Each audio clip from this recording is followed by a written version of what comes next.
There are colors that don't just please the eye, they speak to the soul.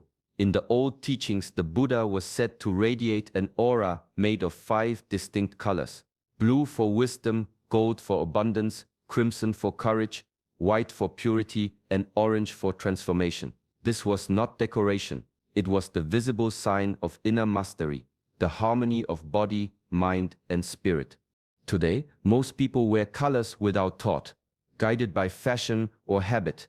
But the Shaolin way asks something deeper. What energy do you choose to carry into the world? The ancient monks understood that color could serve as a silent mantra, a constant reminder of the virtue you wish to cultivate. And in times when wealth was not measured in coins but in character, the right color was seen as a key to opening unseen doors. Gold in particular held a special place. It wasn't just about earthly riches, it reflected a mind free from scarcity, a heart open to giving, and a spirit steady in discipline. To wear it was to declare, I live in abundance, not lack. In 2025, this teaching becomes even more powerful. In a world driven by speed and distraction, such a choice can pull you back to stillness and focus, aligning you with opportunities that others overlook. Stay with me until the end of this talk, and I will show you how each of these 5 colors can act as a quiet force in your life, not through superstition, but through the clear, disciplined application of Buddhist wisdom. You will see why color, when worn with intention, becomes more than cloth on skin, it becomes energy on the move. Welcome to Shaolin Soulfire. If you seek the path of self-mastery, subscribe now and walk with us. There's a certain light that gold carries, a warmth that does not burn, a glow that does not fade. It is the color of the morning sun touching temple roofs, of the saffron robes deepened by years of prayer and silence. In the old Buddhist halls, golden yellow was never chosen for vanity. It was chosen for what it spoke to within. Gold reminds us that true wealth begins where the eye cannot see. Coins can be lost, fortunes can turn, but the mind that is clear and the heart that is generous remain untouchable. This is why gold is linked to clarity. It reflects the light of wisdom, cutting through confusion like sunlight dispersing mist. In the teachings, gold also carries the virtue of generosity, not the kind that seeks recognition, but the quiet giving that flows without fear of loss. When a monk wore gold, it was not a sign of possession but of release, a way to say, I hold nothing, therefore all things flow toward me. Feng Shui speaks in similar language. Gold is placed where prosperity is meant to grow, not only to invite material gain, but to strengthen the energy of integrity that sustains it. It is a reminder that abundance without virtue collapses, like a grand house built on sand. When you choose golden yellow for yourself, you are not simply following tradition, you are entering into an agreement with your own spirit. Every time you see it, you are called to act with clarity, to speak with honesty, to give without clinging. In this way, the color becomes more than appearance, it becomes discipline, an ever-present teacher at your side. Opportunities rarely announce themselves. They appear in small openings, a passing conversation, a sudden idea, a moment when your mind is still enough to notice. The Buddhist path teaches that such moments can only be met in the present. The past is a shadow, the future a mirage. It is here, in this breath, that life is shaped. Mindfulness, or sati, is the art of staying in that space. It is more than watching your thoughts drift by. It is a discipline, a constant returning to awareness when the mind is pulled toward craving or distraction. The masters knew that wealth, like water, flows toward those who are awake enough to see its current and steady enough to move with it. In the old temples, even the simplest practices were built to keep awareness alive. A rope's fold, a string of beads, the scent of incense, all served as anchors, drawing the mind back when it wandered. In this way, wearing a certain color can carry the same power. When you choose a color mindfully, it becomes more than decoration. It is a signal to yourself, stay here, stay clear.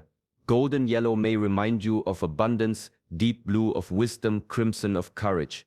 Whatever the hue, the meaning is in the awareness you bring to it. Over time, the color becomes a mirror for your discipline. You notice when your attention drifts, you feel the difference between acting from clarity and reacting from impulse, and in those moments you reclaim your presence.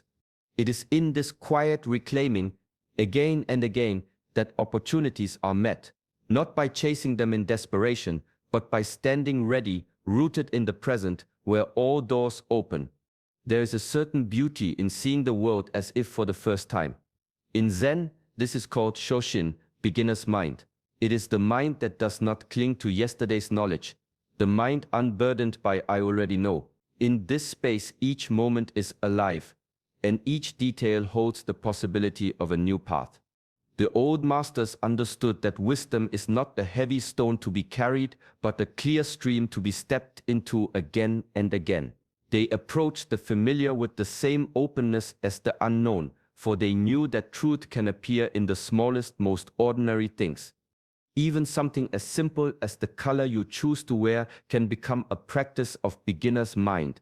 Most people select their clothing without thought, repeating patterns they no longer even notice. But when you pause, when you choose a color with genuine curiosity, asking how it feels, how it shapes your presence, you awaken a part of yourself that is alert, unafraid to explore.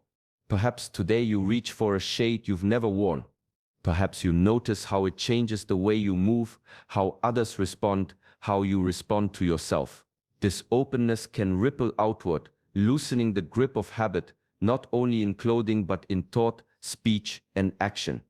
When you bring beginner's mind into your choices, you create space for new wealth to enter, not only the wealth of coins, but of ideas, connections, and experiences.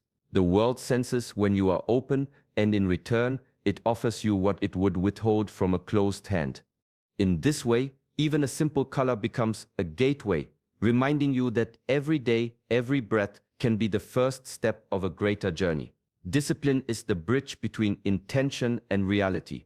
In the Shaolin tradition, it is not a rigid cage, but a steady rhythm that shapes the mind and body into harmony. Without it, skill fades, focus scatters, and even the brightest goals dissolve into wishful thinking.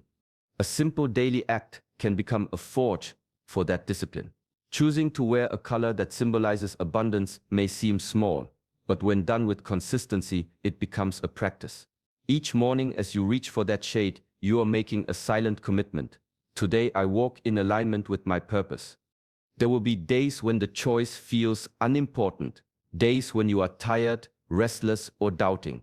It is in those moments that the ritual becomes most powerful. Discipline grows not from doing what is easy, but from doing what you said you would, even when the mind resists. In the old monasteries, the monks' robes were not chosen for variety or personal taste. They were a constant reminder of the path, worn in rain or sun, in triumph or struggle. The fabric itself became a teacher, whispering that mastery is built not in sudden bursts, but in the quiet repetition of right action. When you wear your chosen color every day, it ceases to be mere clothing. It becomes a symbol of your willingness to show up for yourself. It tells your mind, I am steady, I am focused, I honor the path I walk. Over time, this simple act weaves strength into your character. You begin to notice that the discipline you build in one area begins to spill into others, how you work, how you speak, how you meet life's challenges. From a single color, a pattern of mastery takes root.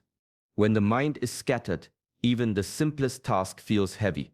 Thoughts pull in every direction, like wind tearing at loose leaves. In the Shaolin way, focus is the stillness at the center of the storm. It gathers your energy into a single point, dissolving the noise within, until the path ahead stands clear.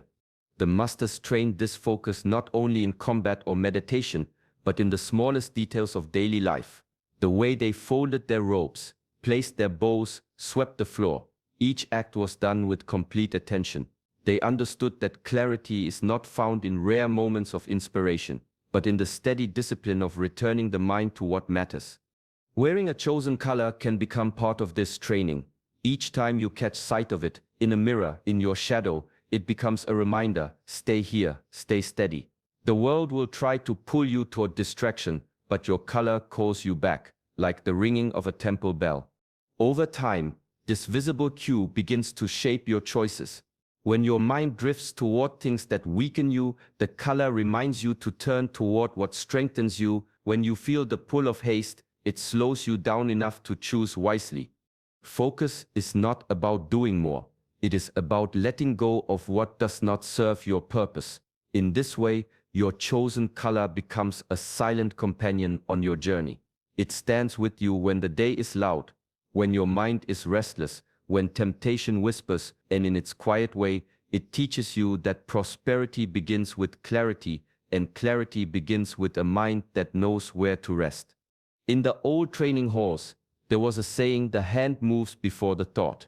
This is the essence of no mind, a state where action flows without the weight of hesitation or doubt. Like water finding its path, the mind moves freely, unblocked by the debris of overthinking. Warriors trained for years to reach this state, not to react blindly, but to respond with perfect clarity in the moment. In no mind, there is no clinging to fear of what might come, nor grasping at what has already passed. There is only presence, alert, fluid, alive. Such a state is not only for the martial artist.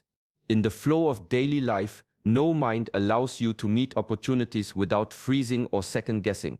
It lets you adapt when the path shifts, to bend instead of break, to act without the tightness of control. A color, worn with intention, can serve as a gentle key into this state. When your eyes catch it, it can loosen the grip of rigid thinking. It can remind you to release the need to control every outcome and instead trust your training, your awareness, your inner balance. The monks often spoke of clothing as an extension of practice. The hue they wore was not chosen for beauty alone, but for the state of mind it encouraged. In this way, a single shade can become a silent teacher, nudging you toward openness. When you move through the day with no mind, you do not force opportunities. They come to you and you are ready to meet them. Just as water shapes stone not by strength, but by flow. You shape your life, not by rigid plans, but by the quiet mastery of moving without grasping. In the Shaolin view, harmony is not an accident. It is the meeting point between truth and intention. When what you expect matches what is real, the mind rests. There is no inner tug of war, no restless grasping for a different outcome. But when your vision and reality drift apart, tension grows, and the flow of life feels uneven. The masters trained themselves to notice this drift quickly. A strike in combat that fell short, a breath that was not deep enough, a thought that clouded clarity, each was a signal to adjust. They did not cling to the plan, they aligned themselves to the moment. This constant tuning kept their energy balanced, their movements precise, and their spirit at peace. In daily life, the same awareness applies. If your thoughts are racing but your actions are slow, or if your words speak hope while your environment drains you, there is no harmony. The task is to bring them back into alignment, mind, body, and surroundings moving in the same rhythm. Wearing a grounding color can be a subtle way to anchor that balance. Earthy gold holds the warmth of stability and abundance, while green in 2025 carries the energy of growth and renewal. When worn with intention, these hues serve as quiet reminders to adjust where needed, to bring your inner world and outer actions into sync. Each time you notice the color, it becomes a pause, a chance to ask, am I aligned right now? Do my choices reflect my purpose?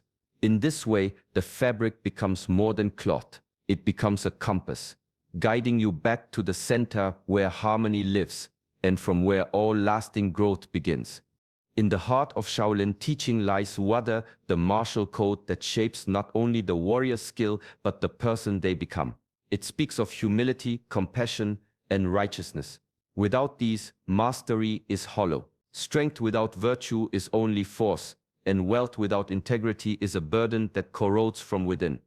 The old masters taught that true abundance is never taken by deceit, nor kept in selfish hands. It flows through the one who holds it with openness, who uses it to uplift rather than dominate.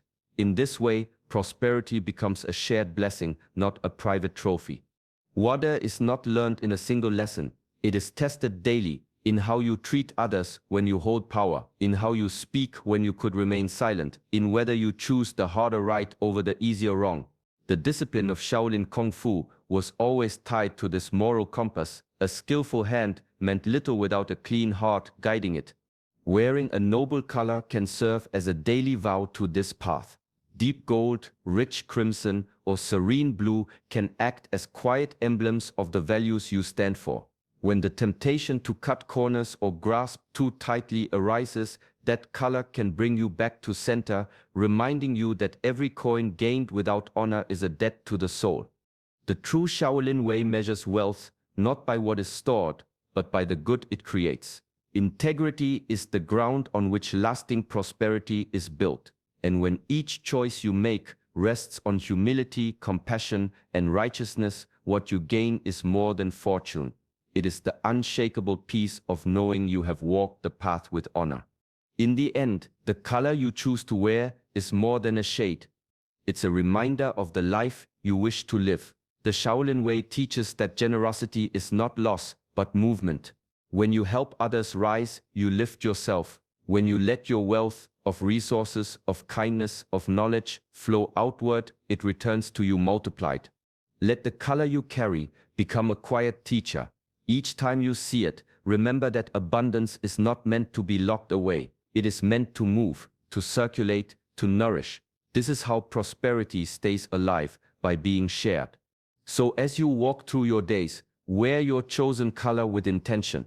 Let it call you back to clarity, to discipline, to openness. Let it remind you that wealth is not a pile to guard, but a river to tend. Thank you for walking this path with me. If these teachings speak to your spirit, support our journey by liking this video and subscribing to Shaolin Soulfire. May your steps be steady, your heart generous, and your life rich in all the ways that matter.